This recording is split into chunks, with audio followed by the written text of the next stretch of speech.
പള്ളിയോടത്തിൻ്റെ പള്ളിയോടം വന്നെടുക്കുന്ന സ്ഥലത്താണ്. അപ്പോൾ ഇന്ന് ഇവിടെ ഞങ്ങളുടെ ഒരു ബന്ധുവിൻ്റെ വകയായിട്ടുള്ള വള്ളസദ്യയുണ്ട്. ആ വള്ളസദ്യ കാണാൻ വേണ്ടിയിട്ട് ഞങ്ങൾ ഇറങ്ങിയതാണ്. അപ്പോൾ പള്ളിയോടങ്ങളെല്ലാം കൂടെ വന്ന് ഇവിടെ അടുത്തിട്ട് ഇവിടുന്നാണ് മുകളിലേക്ക് ഘോഷയാത്രയായിട്ട് പോകുന്നത്. അങ്ങനെയുള്ളൊരു മനോഹരമായ ഒരു കാഴ്ച കാണുന്നതിന് വേണ്ടിയിട്ട് ഇറങ്ങി തിരിച്ചിരിക്കുകയാണ്.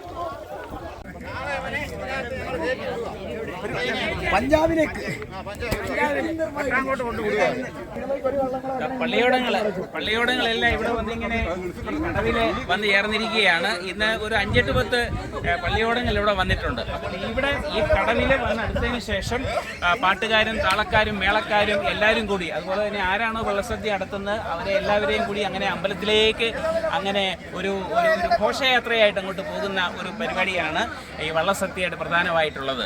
ഇന്ന് എനിക്ക് തോന്നുന്നു ഇന്ന് ഒത്തിരി കൂട്ടരുണ്ട് അല്ലേ? ഇന്ന് ഒത്തിരി കൂട്ടരുണ്ട്. ഇന്ന് വള്ളസദ്യ നടത്തുന്നുണ്ട്. അപ്പോൾ അതിൽ പങ്കെടുക്കുന്നതിന് വേണ്ടിയിട്ടാണ് 7 വള്ളമാണ്. അപ്പോൾ 7 വള്ളത്തിൻ്റെ തലപ്പാവുകളാണ് ഈ കാണുന്നത്.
പ്രിയപ്പെട്ട സുഹൃത്തുക്കളെ, ഇന്ന് ഞാൻ ആറന്മുളയിൽ പാർത്ഥസാരഥി ക്ഷേത്രത്തിൽ ഒരു വള്ളസദ്യക്ക് പങ്കെടുക്കാൻ വേണ്ടി എത്തിയതാണ്. മനോഹരമായിട്ടുള്ള വള്ളസദ്യകളും പള്ളിയോടത്തിൻ്റെ കാഴ്ചകളും ഒക്കെ കണ്ടതിന് ശേഷം ഇവിടെ എത്തിയപ്പോൾ എന്നോടൊപ്പം ഇവിടെ നിൽക്കുന്നത് ശ്രീ ഹരിശ്ചന്ദ്രൻ, പേരെന്താ? ജയരാമൻ, ബിജി, ഹരി, ചന്ദ്രൻ. അപ്പോൾ ഇവരൊക്കെയാണ് ഈ വള്ളസദ്യ നടത്തുന്നതിൻ്റെയും പള്ളിയോടവുമായിട്ട് ബന്ധപ്പെട്ട കാര്യങ്ങളൊക്കെ നിയന്ത്രിക്കുന്നത്. ഏതാനും ചില കാര്യങ്ങളൊക്കെ നമുക്ക് ശ്രീ ഹരിശ്ചന്ദ്രനോട് ചോദിച്ച് മനസ്സിലാക്കാം.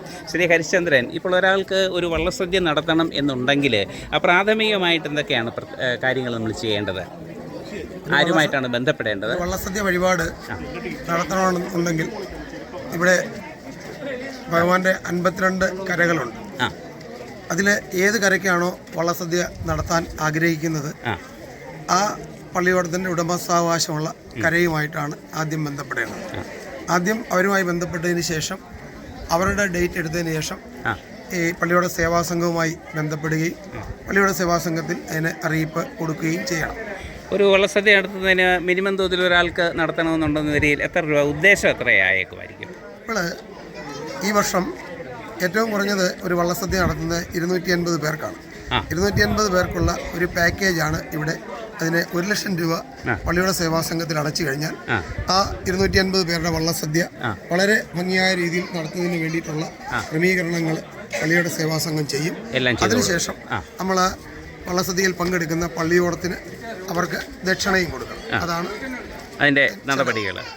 അപ്പം അത്രയും പേർക്ക് 250 പേർക്ക് നമുക്ക് പാസ് കൊടുക്കുന്നുണ്ട് അല്ലേ? പാസ് കൊടുക്കുന്ന സിസ്റ്റം ഒക്കെ ഉണ്ടല്ലോ ഇപ്പോൾ? ഉണ്ട്, പാസ് കൊടുക്കും. 250 പേർക്ക് വള്ളസദ്യ നടത്തുമ്പോൾ നമ്മൾ അതുകൊണ്ട് കരകളിൽ വരുന്ന കരയുമായി ബന്ധപ്പെട്ട കരയ്ക്കും വള്ളത്തിൽ വരുന്ന ആൾക്കാർക്കും കൂടി 125 പാസ് കൊടുക്കണം. ബാക്കി 120 പാസ് നമ്മുടെ ഈ വഴിപാടുകാർക്ക് കിട്ടും. ഒരു വള്ളത്തേൽ സാധാരണ എത്ര പേരായിരിക്കും പങ്കെടുക്കാറുള്ളത്? വള്ളത്തേലൊരു എ ബാച്ചിൽപ്പെട്ട വള്ളത്തേൽ 80, 90, 100 പേർക്ക് വരെ കയറാം. ബി ബാച്ചിൽപ്പെട്ട പള്ളിയോടത്തേലും ഒരു 70, 80 പേര് വരെ പങ്കെടുക്കാറുണ്ട്. ഈ വള്ളസദ്യയുടെ നടത്തിപ്പുമായിട്ട് ബന്ധപ്പെട്ട് ഇതിൻ്റെ ആചാരപരമായിട്ടുള്ള ഐതിഹ്യം അല്ലെങ്കിൽ അതിനെക്കുറിച്ച് കൂടി ഹരിശ്ചന്ദ്രന് ഒന്ന് വിശദീകരിക്കാമോ? ഈ തിരുവാറന്മുള ക്ഷേത്രത്തിലെ ഇതുമായി ബന്ധപ്പെട്ട് ഈ കാട്ടൂർ എന്നൊരു സ്ഥലവും കാട്ടൂര് ഒരു മഠവും ഉണ്ടായിരുന്നു. ആ മഠത്തിലെ കുട്ടികളില്ലാത്ത ആ മഠത്തിലെ ബ്രാഹ്മണർ എല്ലാ വർഷവും തിരുവോണത്തിന് കാൽകഴിച്ചൂട്ട് നടത്തുന്ന ഒരു ചടങ്ങ് ഉണ്ടായിരുന്നു. ഒരു വർഷം തിരുവോണത്തിൻ്റെ അന്ന് ആഹാരം വെച്ച് വിളമ്പി വെച്ചപ്പോൾ അന്ന് ആഹാരം കഴിക്കുവാൻ വേണ്ടി കുട്ടികളാരും അവിടെ എത്താതിരുന്ന സമയത്ത് ആ ഗൃഹനാഥൻ, ആ മഠത്തിലെ ഗൃഹനാഥൻ വളരെ വേദനയോടുകൂടി എൻ്റെ തിരുവാറന്മുളയപ്പ, ഈ വർഷം ഞാനിതൊക്കെ തയ്യാറാക്കി വെച്ചിട്ടും ഭക്ഷണം കഴിക്കാൻ വേണ്ടി ആരും എത്തിയില്ലല്ലോ എന്ന് വളരെ വിഷമത്തോടുകൂടി തിരുവാറന്മുളയപ്പനെ പ്രാർത്ഥിച്ചു. അന്ന് അദ്ദേഹത്തിന് സ്വപ്ന ദർശനം ഉണ്ടാവുകയും ഇനിയും മുതൽ ഈ ഇത്തരത്തിലുള്ള കാൽകഴിച്ചൂട്ട് ഇവിടെ നടത്തണ്ട,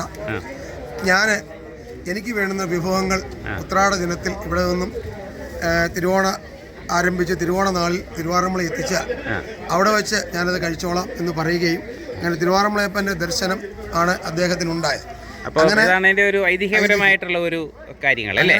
അവിടെ കാട്ടൂരിൽ നിന്നും തിരുവാറന്മുളയിലേക്ക് ഉത്രാട ദിവസം വിഭവങ്ങളുമായിട്ട് വരുന്ന തോണി അയിരൂർ ഭാഗത്ത് വെച്ച് കോവിലകന്മാരെന്ന് പറയുന്ന ഈ കടൽ കൊള്ളക്കാർ അവരുടെ നേതൃത്വത്തിൽ ആ തോണി ആക്രമിക്കുകയും അപ്പോൾ കരനാഥന്മാരായിട്ടുള്ള ആൾക്കാർ 8 വള്ളങ്ങളിലൊക്കെ വന്ന് അവരെ തിരുത്തി ഓടിക്കുന്ന ഒരു സ്ഥിതിവിശേഷം ഉണ്ടായി.